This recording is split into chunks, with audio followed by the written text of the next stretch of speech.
My name is Whitney. I'm the Adult Services Manager here at the library, here to welcome you.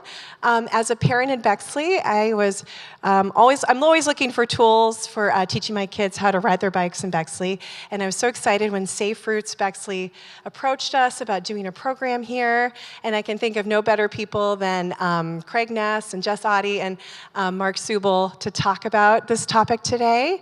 We're also really pleased to have Megan Meyer here from the city of Bexley to talk about the plans they have in place to make it a more bike-friendly place. And now I'm going to turn it over to them. I think they have some prizes, yeah? some fun information ahead for you. So, all right, and we also are recording this program, so if you want to see it later or share it with people that weren't able to make it, please do. All right. Oh, and I'll hold.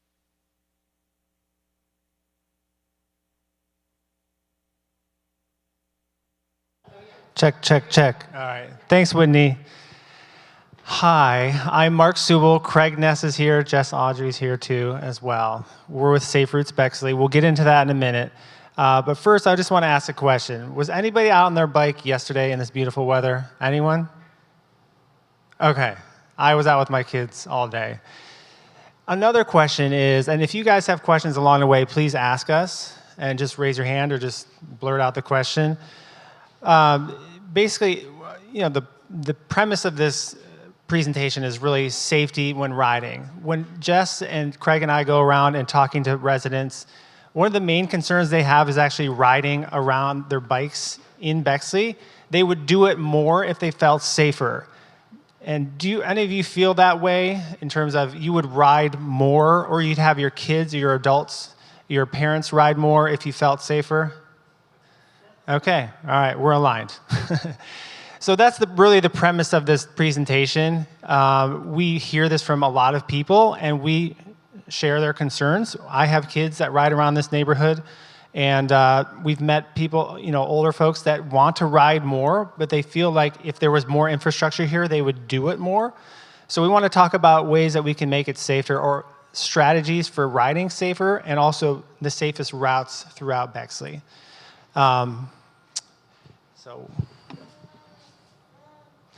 Okay, what is Safe Routes Bexley? Okay, this basically is a citizen-led group. We are not affiliated with the city of Bexley at all. We're a grassroots community action organization focused on making Bexley city streets and sidewalks safer, equitable, and inclusive for all transportation users. We believe that this work makes our community healthier and more socially connected, supports local businesses as well. We believe our foundation, our belief is that the streetscape infrastructure should be built as places for people first, as opposed to traffic going through Bexley as fast as possible. Our vision for Bexley is one where all ages and abilities have access to multiple transportation options that are safe, comfortable, and convenient. So that's us. We're just a local group that just gets together. We're not a 501c3 yet. You can find us on Facebook at Safe Routes Bexley if you want to stay up to date with what we're doing. And also the premise for this really came from the city of Bexley commissioned a bike infrastructure plan from an outside consultant back in 2019, 2020. A lot of us were on those rides and were in those workshops providing feedback. And what came as a result of that was in 2021, City Council voted to approve the Bexley bike-friendly bike plan. And so since that time, we've really tried to work with the city to push some of these initiatives forward. But you can read that online at Bexley's website, bexley.org/bike-friendly. Okay, what are we going to be talking about today? Safe routes. So number one, what do you need to ride to be safe? Gear. We're also going to talk about road safety when riding and kind of the rules and regulations. There's ordinances actually here in Bexley, which you can find online. Riding around with family, like your kids or maybe your parents, adult parents. Safe routes, the different routes we have found have been the safest routes, north and south, east and west. And then the upcoming Bexley Bike Boulevard plan, which we were collaborated with the city of Bexley to design routes that will be safer for getting around Bexley. So I'll have Megan from the city talk a little bit more about that. Okay, what are some of the projects we've already implemented or been involved with? This is one of the first ones. This is, does anybody remember this that was here, the Moose Tracks to Montrose? Okay, so we started that back, I don't even remember the year, but basically we found that a lot of kids were walking to Montrose and crossing these streets that did not have crosswalks, and cars were flying. So we said, we need to make something that makes it safer for people for the kids, and also everyone. It's not just for kids. So we put together this initiative to have safe, colorfully designed crosswalks, and also the alleyway itself clearly marked so people could walk to school. And this has been a huge success. The school loves it. The community loves it. This is one of our first projects for Safe Routes. Another one that's upcoming is called Calm Corridors, which you can read about it more here, but it's really a citizen-initiated project that has been embraced by the city of Bexley, designed to build traffic calming infrastructure into the corridor that connects Bexley's 3 schools, through Cassingham Road, from Maryland through to Cassingham to Montrose. Some of those initiatives are things like tabletop intersections that would be at major crossroads here. So like a raised tabletop, so cars have to slow down before they go. Other traffic calming things like crosswalks and things like that. So that is in the works. I'm not sure exactly with the city where that is currently, but we helped push that forward through to the city. So here's a tabletop intersection. You see how it's raised, and it just makes people aware that there's people crossing there. And then I talked about the Bexley Bike Friendly Plan. That's online here. We really pushed. If you live here, you know that there was a vote for an initiative for Drexel Avenue here to have a protected bike lane. So our group here really supported that.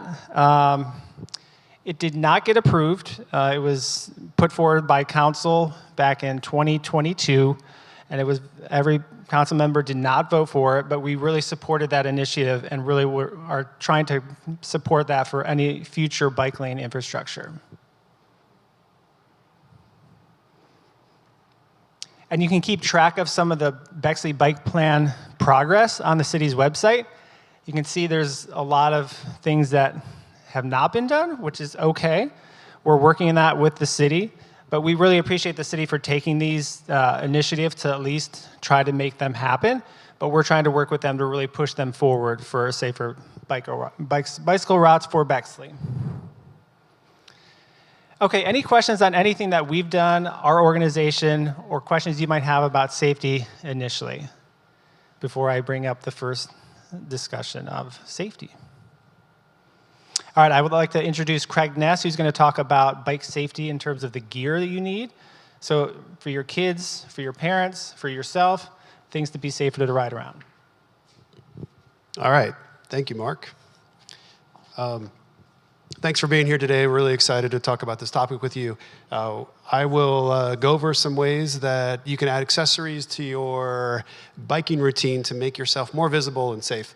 One thing I want to say for starters, though, before we get into some of these examples, is one of the best ways to be safe on a bike is to be on a street that's designed for your bike.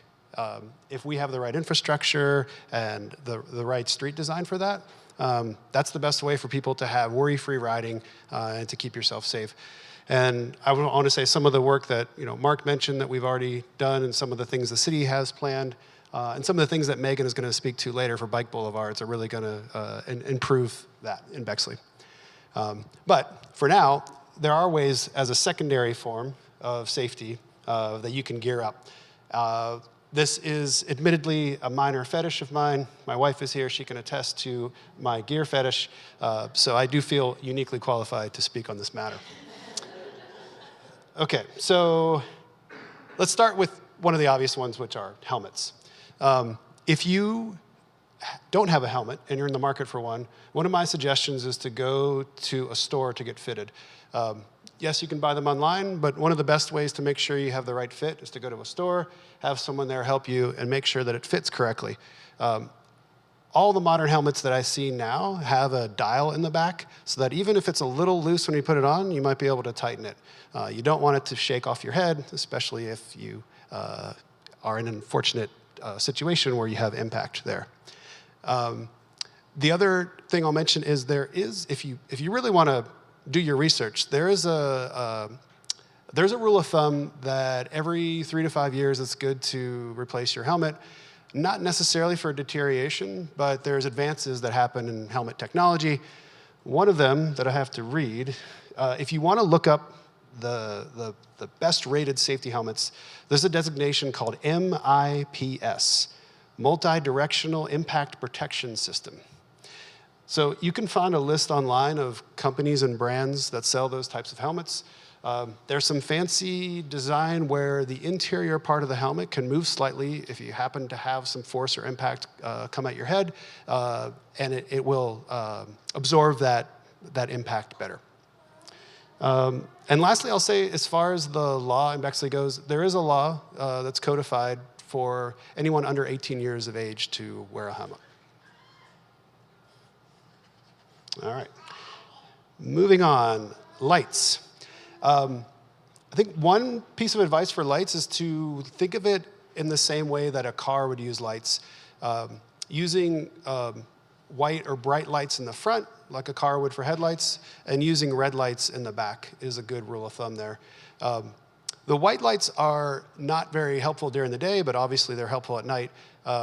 But I would recommend that if you have a rear light, to use it even during the daytime. It's something that can add more visibility. Also, blinking lights are great as well. So oftentimes the lights that are sold will have different settings that you can make them blink at different rhythms. Also, you can see here there are some fancier helmets that have lights integrated into them. There's even one that has turn signals as well. And if you really want to go all out, you can turn your spokes into a spinning rainbow. And then, super fancy, there are even lights that will superimpose a bike lane behind you. This is on my wish list for my birthday, Rebecca. Yeah, so you can go all out if you'd like. And then also, there's a couple options for how you charge them. You can do it with batteries, you can do it with a USB cable. I like rechargeable ones because I don't like to deal with batteries, but there are options there as well. Okay, and then clothing. This is a place to get loud and gaudy. You can't be too bright. There are some studies that green is one of the most effective colors for visibility. I personally find that anything that's bright, neon, orange, red, green, etc., works well. I like having a vest to wear that's bright because I can put it over anything. If I have a dark colored jacket, I can always put it on over that, or a t-shirt. So that's one thing that I use personally. It's also nice if anything has reflective aspects of it, so that if you're riding at night, the headlights of cars will shine on it and make you more visible. Okay, and then mirrors are another option. It's nice to see what's behind you, what might be coming. It is always recommended that you check behind you when you turn, especially when you're turning left, but that can be disorienting. If you're looking at potential obstacles ahead of you and you turn your head behind to see if something's there, that could be problematic. So a mirror can help with that. There are options for this being on your handlebars or on your helmet. The handlebar ones are usually a little bigger. You can have a little more surface area on the mirror. So personally, I like the handlebar ones. And next, this one could be fun, bells and horns. This is something that comes in handy if you like to ride on trails, like the Elm Creek Trail. There's all kinds of pedestrians that you're sharing the trail with when you're on your bike. It's great to let people know that you're going to overtake them by using a bell or a horn. And then for your kids, the form factors are endless. You've got cupcakes, turtles. My 8-year-old's favorite form factor is a hamburger. So let your imagination run wild. And then lastly, it's good to become familiar with some of the common things that you want to check for safety on your bike before you ride. It's good to get in the habit of squeezing your tires to see if they're squishy and if you have to add tire pressure to them or air pressure to them. All bike tires have something on the sidewall that have a recommended PSI.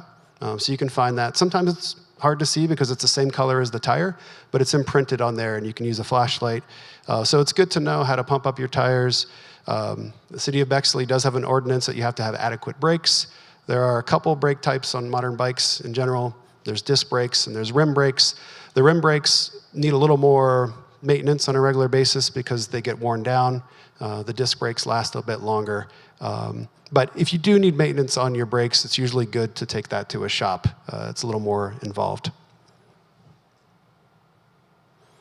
And lastly, a couple other things to keep in mind. It's good to have a good bike lock. In general, it's better to lock your frame, but one thing to watch out for is a lot of modern bikes have quick release tires. So if you're in a place where you feel like your bike might be prone to theft, it's possible someone could easily take off your tires if you have the quick release ones. So some of the locks have a U-lock for the frame and then some cables to run through your tires. Kickstands are good for kids. My kids just let gravity take over once they get off their bike and it falls. So kickstands can be helpful there. There's also some kids' bikes now that have a little bit of infrastructure where the rear cassette is and the chain to try to protect that. Fenders are great for keeping rain and dirt off of your clothes.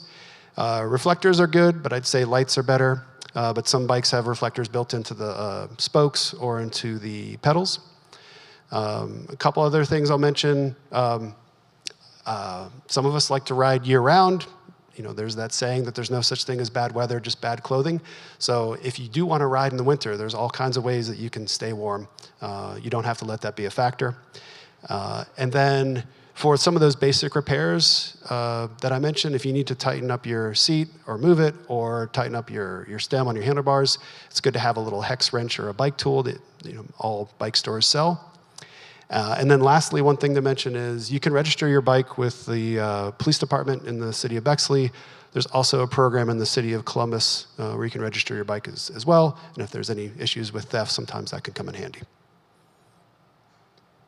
Okay, I will pause there. Any questions about gear or any comments, or did we miss anything? Yes?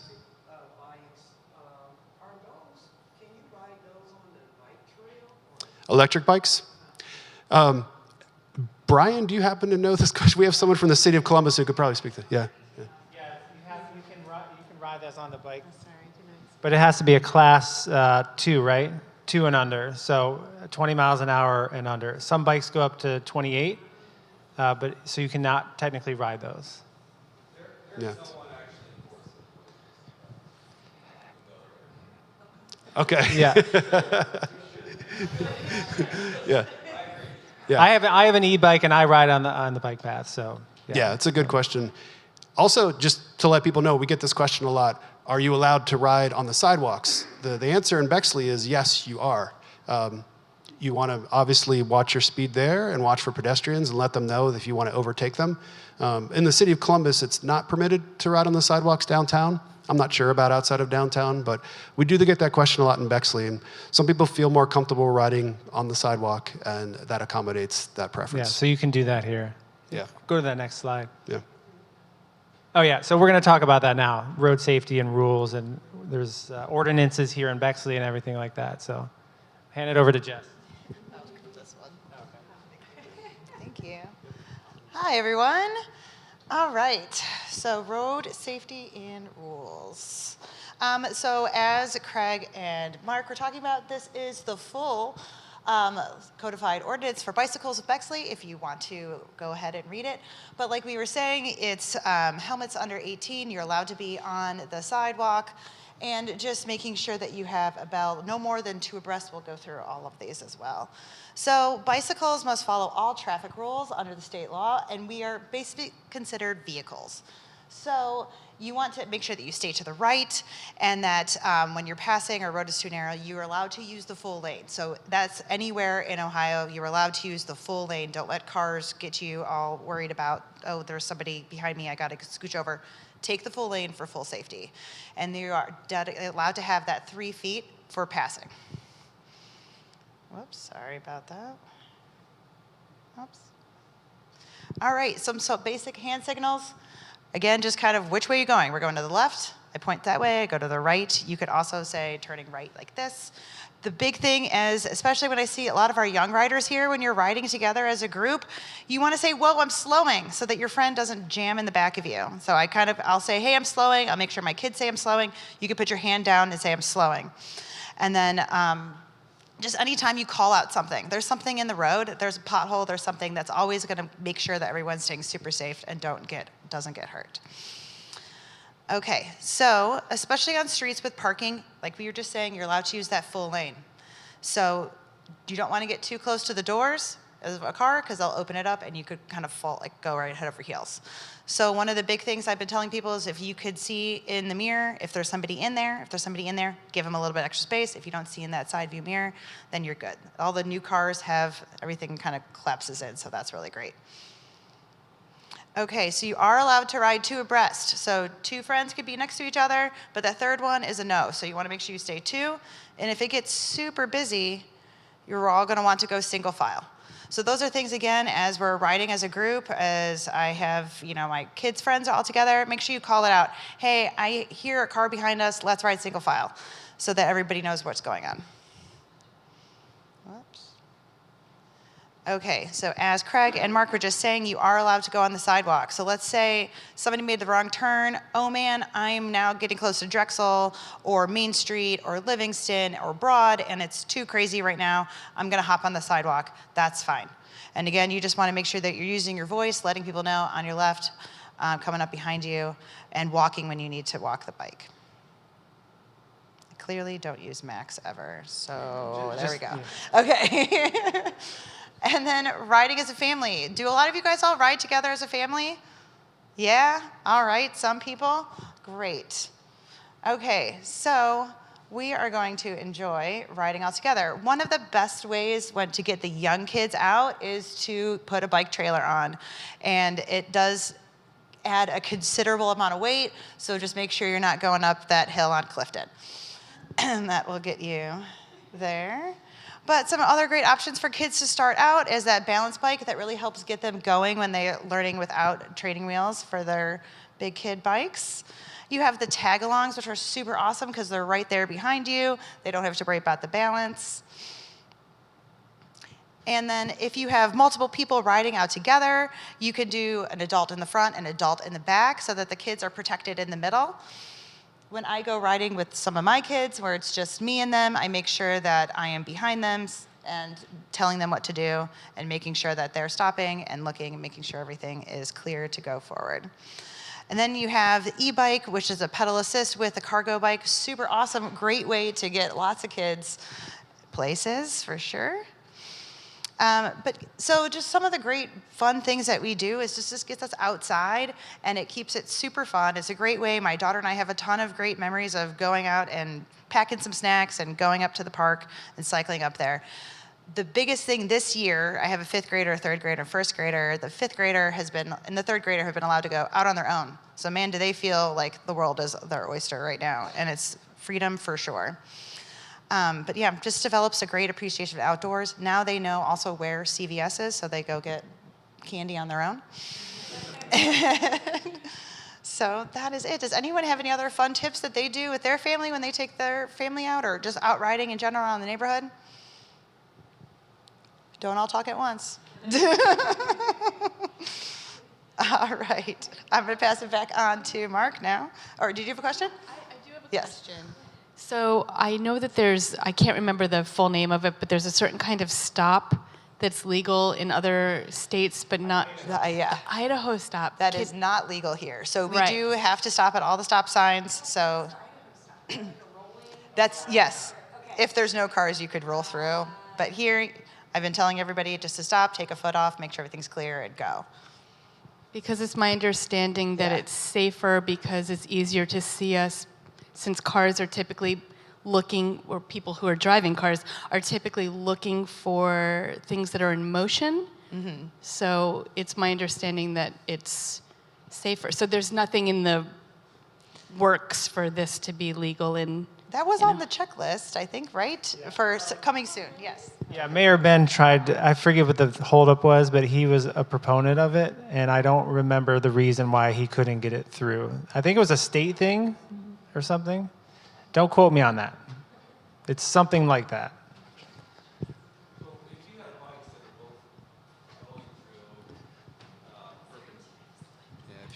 If you have two bikes going through perpendicular, what's the rule there? Wait, You two just run bikes into going each other? through. Yeah, I'm talking about for an Idaho stop. Like, why, if a bike isn't treated as a vehicle, why wouldn't you just? What is the point of trying to get an Idaho stop in Bexley? Kind of to Rebecca's point, where they will. It's not like you would fly through the intersection. It's more like a slow roll, so that people actually will see you better than stopped. A lot of times you get like camouflage in the mix. Bike, motorists don't really look, a lot unless they see a car. But is there any other recommendations on the Idaho stop? I can't remember some of the other pros. Well, I think it's, hard in, correct me if I'm wrong, but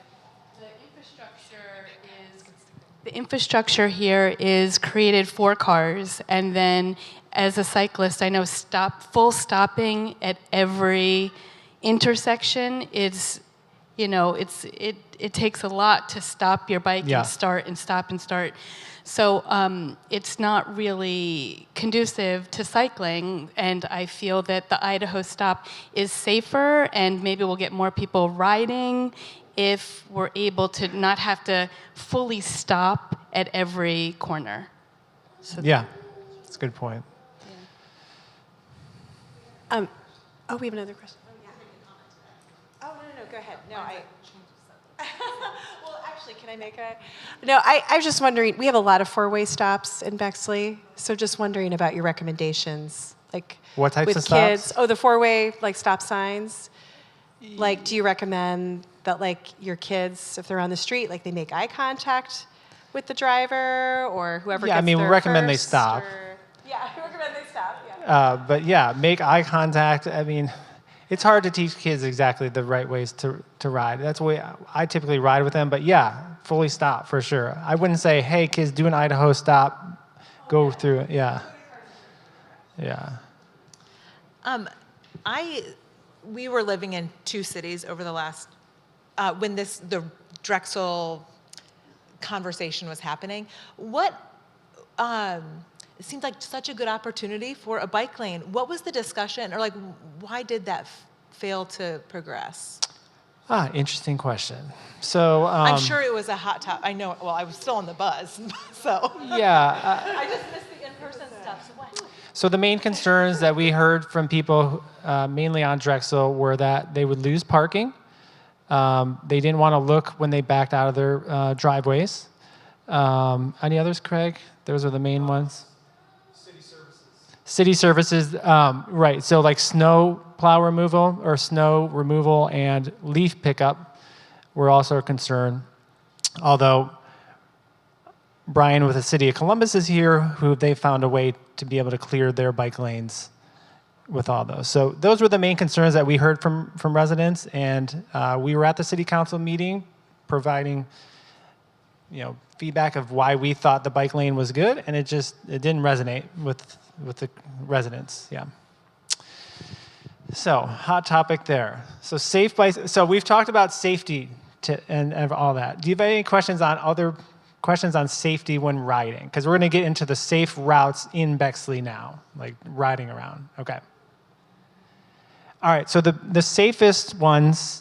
Safer ways to get around, we feel, in Bexley, especially with kids, is the alleyways here. We have a great alley network throughout the city. These are some of the best ways to get north, south, east, and west throughout Bexley.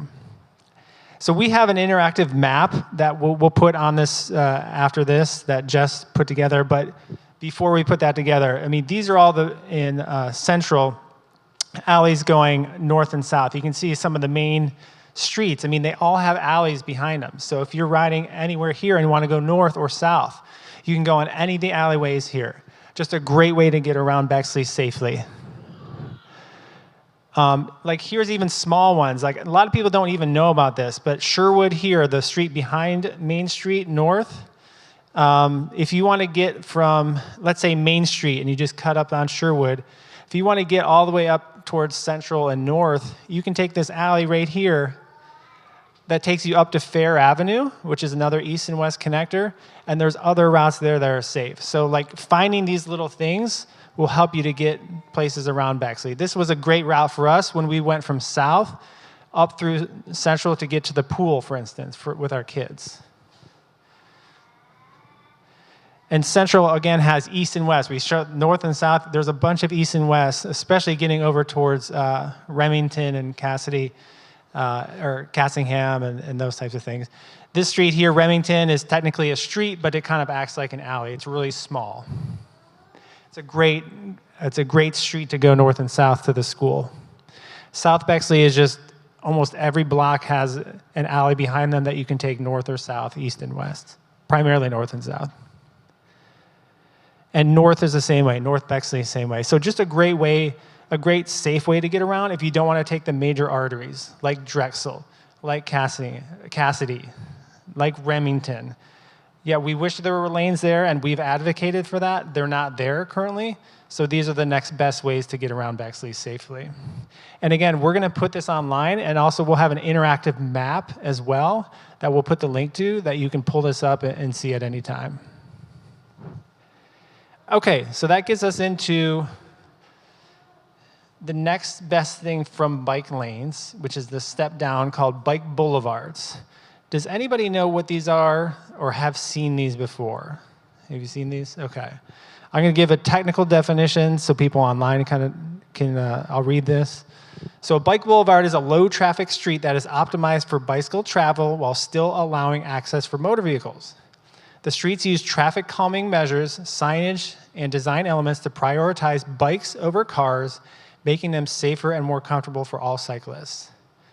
So common features of bike boulevards include speed bumps, which is a contentious issue, but we probably won't see that here really.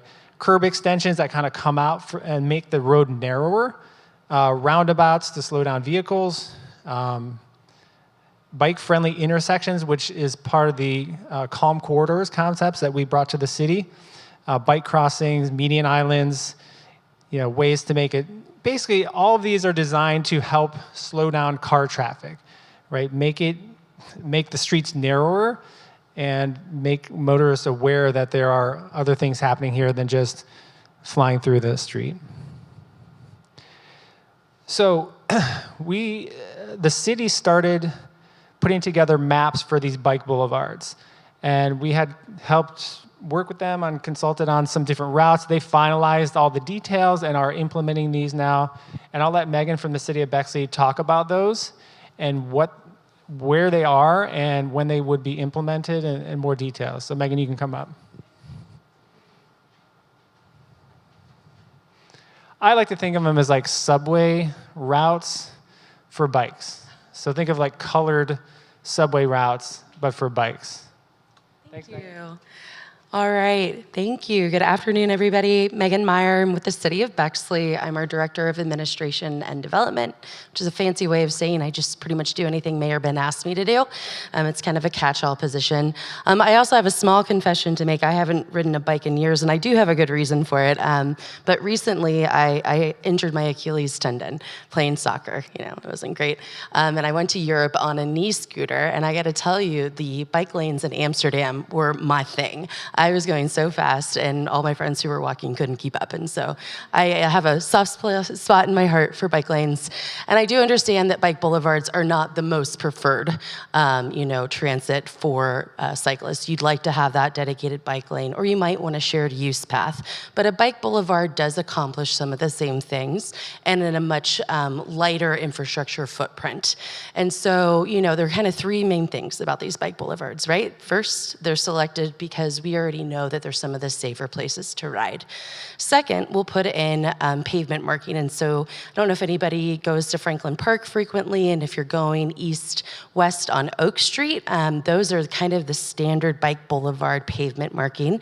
They're installed with something called thermoplast, and it does last for multiple years. And so as part of the bike boulevard plan, we plan to install over 60 of those. So you can imagine it's actually kind of a big deal to figure out exactly where those go. It also involves other pavement markings to help individuals who are using the routes to safely cross some of the more major intersections, mostly around Main Street and Broad Street, where you're going to be competing with some of that motorist traffic. And we want to make sure that if you're in that dedicated, or not dedicated, if you're in that bike boulevard, you feel safe crossing still. And so all of that's being done by street traffic engineers for us. The final thing that the city is actually doing in-house relates to a signage package. And so I'm sure a couple of people have seen these in other communities. They're certainly very popular to go up when those pavement markings go up, and ours are going to be really cool. So each of our routes, north, south, east, west, will have a specific color. So it's kind of like you're riding a certain line, and each of those color attributes will have matching colored signs. And so I think it was over a 4-month process with an intern last summer. We finalized for literally every single intersection that one of those cyclists might be passing through on one of the routes, figuring out exactly how close we were to major attractions throughout the city.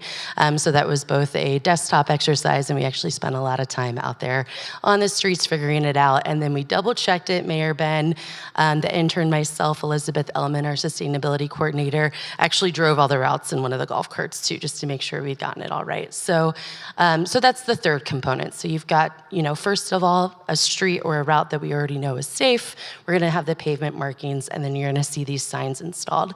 Right now, the time, and here's another iteration of that. These aren't so much the destinational signs. These are the signs you're going to see when you're crossing the more major intersections, a la Main Street and Broad Street, to kind of indicate, hey, cyclists, if you're making the cross, here's where you do it, and here's the bike boulevard. These will actually replace the street, the existing street names where those are. And I'm sure that this is Mark's, but I will say he asked me to touch a little bit on timeline. And so right now we're near completion of the engineering for the actual pavement markings themselves. We're then going to bid out the sign package. That's not something the city can print internally. And so all of that will likely come to fruition. Summertime, we'll bid out the pavement markings with our overall summer street improvement plan. So around the same time you see people out there with the red barrels repaving, you'll see people out there also installing these new markings. So we're excited for that. 2 other updates, and I'm going to go back to the map for this because they are worth mentioning. There were a couple strategic plan initiatives and bike-friendly plan initiatives that Mark had up at the screen with those, progress reports. There are 2 that I think are really worth noting that are coming to fruition this year. So the first is that we will install the cyclist pedestrian bridge over Alum Creek south of Main Street. That is thanks in large part to a grant that we got from the Ohio Department of Natural Resources. So if anybody is familiar where the new Birch Walk is and those stones leading down to the gazebo at Schneider Park, it's kind of right there at Astor. That bridge is going to be just a little bit north of that. And so if anybody hasn't been back in that area recently, part of it is now paved, the rest of it's crushed aggregate. You could probably make it on a bike, but you can cross over now at that pedestrian bridge to go just west of the creek and use the Alum Creek bikeway. And that is a fully paved path. So something to consider too if you're not looking to ride on the street. Those are some fantastic alternatives.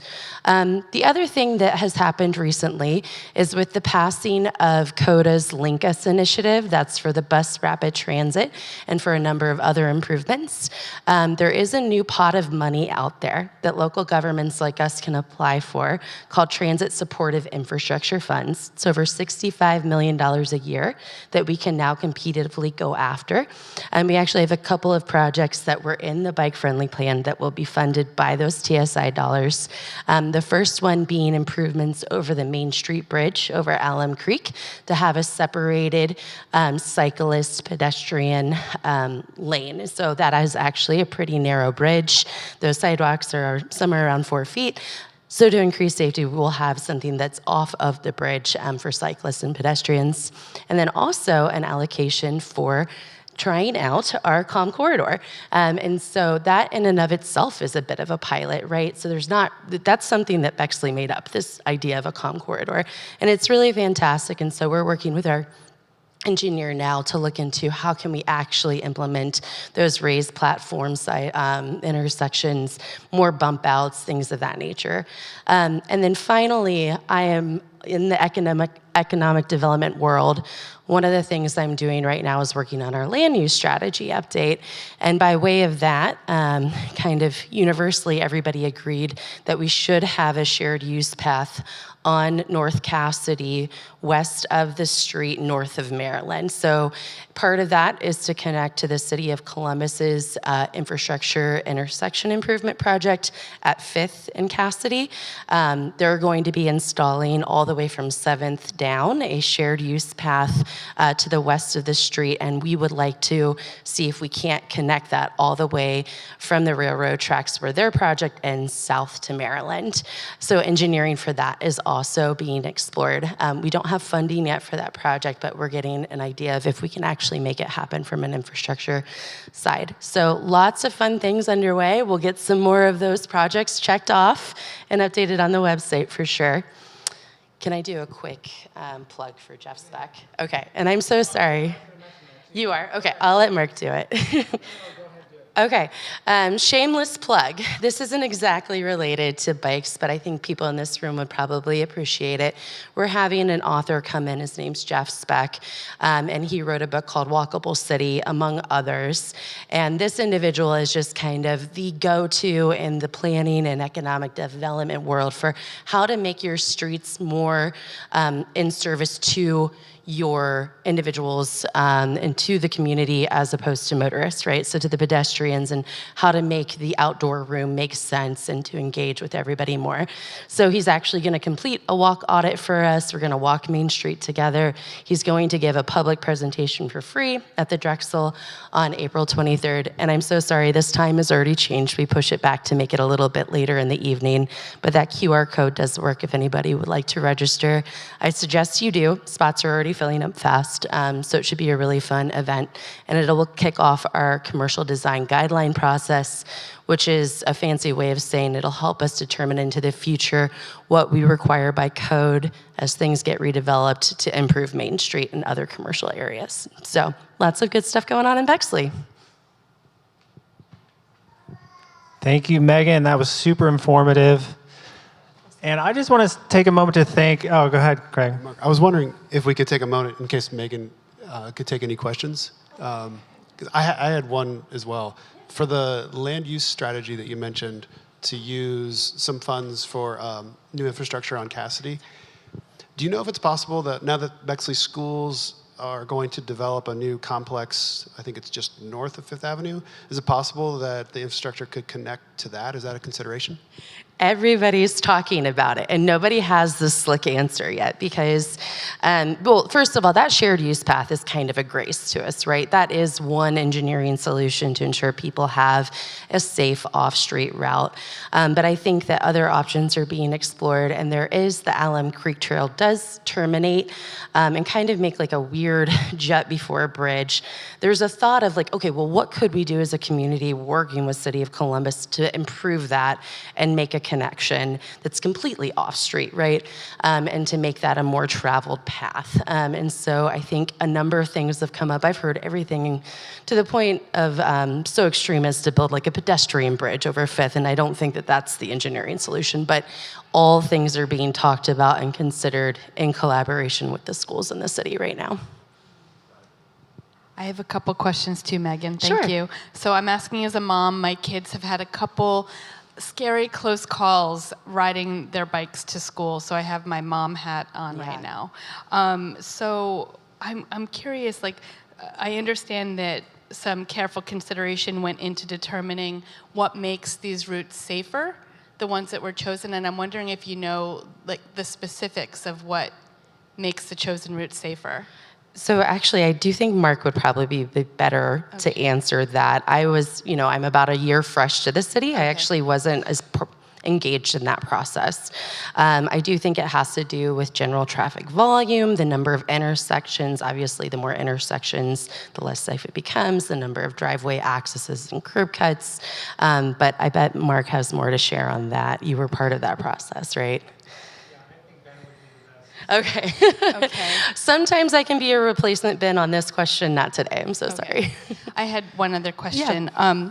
So as far as the pavement markings go, and maybe it just ties into that these are the safer routes that were selected for all the criteria that we're talking about now, but how do the pavement markings help? Is it, are drivers more aware that there are cyclists around, or how does that keep us safer? Yeah, it is more of a psychological thing than anything. So the most, let me try to compare it to something else. So let's say you have a pavement marking for an intersection, right? And we've got a lot of intersections on main streets for side streets and things of that nature.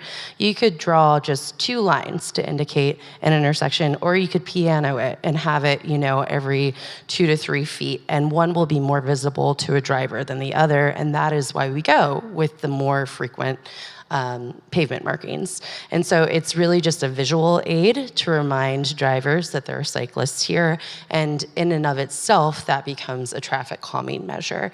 It's not the only one. It's certainly not meant to be the only thing that is slowing people down, but it is like one of many reminders. Thank you.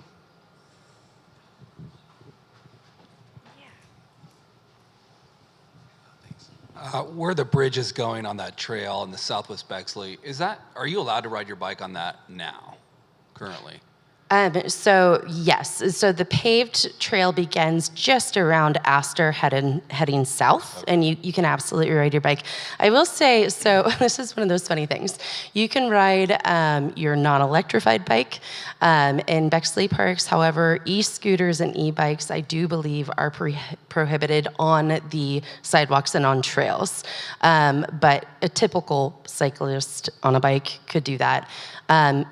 Which is funny because we do allow, our bikers on our sidewalks. So it's just like the non-motorized can do that. If you are motorized, you need to ride on the street. Okay, thank you. Awesome. Thank you to Megan from the city. She did a great job explaining that. I also want to just say thank you to the city of Bexley really for taking these initiatives full on. I know it's slow going, and there's a lot of infrastructure considerations, but I do appreciate them doing this and trying to move this forward. We're here to help. We're here to push them as well, but I do appreciate them doing that. I mean, I feel lucky to live here, that this town is already very bicycle friendly, but we just know there's always more work to do to even make it better. So I want thank you to the city of Bexley as well. A couple last things before we go here. Some other initiatives coming up. We're working on a bike bus. Does anybody know what a bike bus is? Okay. Basically, for those who don't know, it's basically getting kids to, I don't even know the definition of this, but getting to school, picking up kids on the way to school on a route that everybody's riding a bike to school. Is that a good definition? Critical mass, kids, parents, riding to school together. We're working on that. TBD, we're trying to get that going. It's something that's been implemented across the country and across the world, really. We want to do that here to get more kids feeling safe riding to the school, and parents feeling safe good that their kids are safe riding there as well. Bike Boulevard launch, Megan mentioned when that's coming this summer. Jeff Speck, she mentioned. There's a bike to work day, and then pedal for pancakes, which I'm not great at explaining, but nonetheless. It's a fundraiser for Pelotonia, but it's a great event for kids and families to come get involved. You pay a donation that goes 100% towards Nationwide Children's Cancer Research Foundation, and then the kids get to ride a really fun route and decorate their bikes and, of course, eat pancakes. So.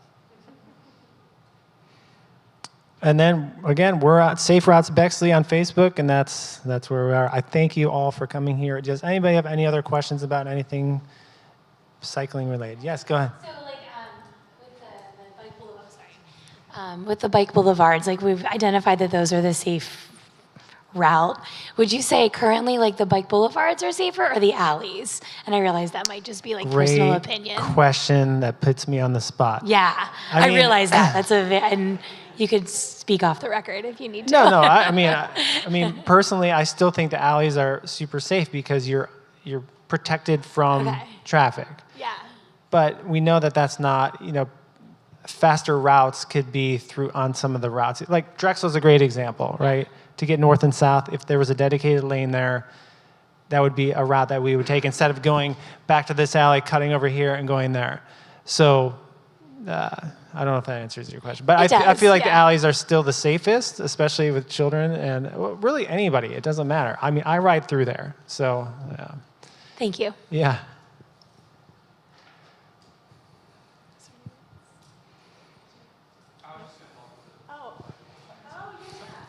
I would say the bike boulevards are likely safer because at the alleyways there's no stopping. Like vehicular traffic is not anticipating that someone is coming through. So at least if you're on a bike boulevard, you're likely coming up to a four-way stop, so you're more likely to be seen. There you go. Well, Craig? I don't know if we mentioned, but we have fabulous prizes today. Yes. Did anyone not get a raffle ticket who wants to be in the running for a fabulous prize? Anyone? Okay. Mark, did you have anything else, or should we do the drawing? No, we're good. Okay. I mean, these are cool. I mean, you can put these in your spokes, and they show it at light. Is that one graphic that these are cool? I want to win these. So. Yeah, maybe we can do the drawing now, and Yeah, whoever let's do gets it it first can pick from the lot there. Yeah, we're done with our presentation, so let's give out. Okay. Do you want to pick from a deck of cards here? And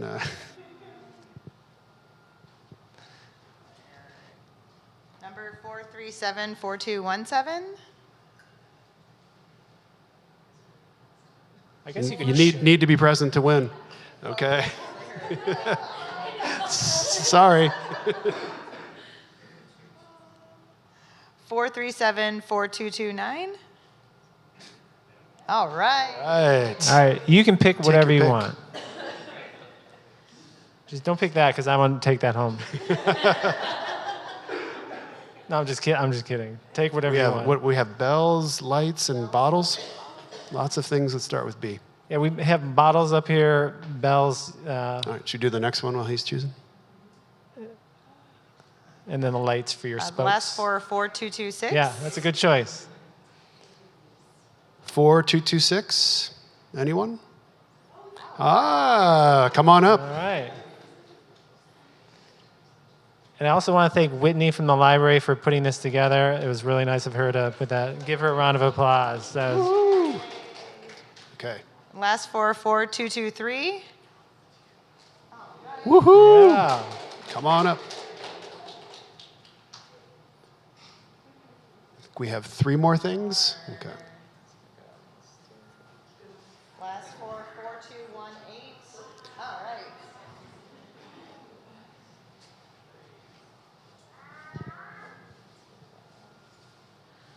Four, 224. All right. Yeah. Double family winner here.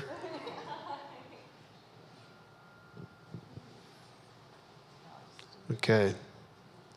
You can feel the tension. This is the last one. 4219. Woo!